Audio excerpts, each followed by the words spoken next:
شوفوا احلى ما في البلاليط الحكوك ما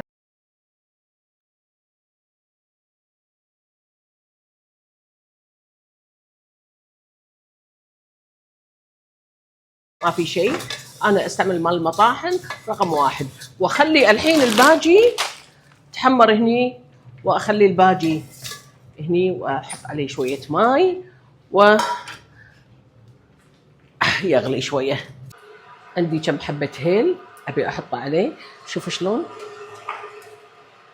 حاولوا تاع الالوان شلون حلوه. انا احبه كذي، تقدرون ما تحمسون يعني، بس هو على الشكل يصير حلو.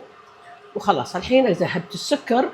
كل كيس من هذا، من كيس الشعريه البلاليط، ياخذ قلاص ونص سكر. اذا تبونه حالي يعني حلو، حالاته تكون حلوه مو وايد، كيس ونص من قلاص ونص عفوا من السكر. طبعا زائد اكيد عندكم الهيل الناعم الفريش تو جديد، الزعفران. هذه الطريقه اللي احنا الكويتيه نسوي الشعريه البلاليط.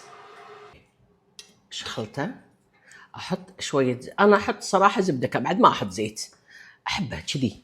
واحط مثل ما قلت لكم كل كيس ياخذ له قلاص ونص كافي كذي سكر. واحط الهيل، طبعا هذا الزعفران انا منقعته طبعا ثلج من قبل ساعه. اوكي، وبعد الهيل الناعم اللي تو مطحون، واخليه. وخلصنا الحين بس اوزعه على بعض.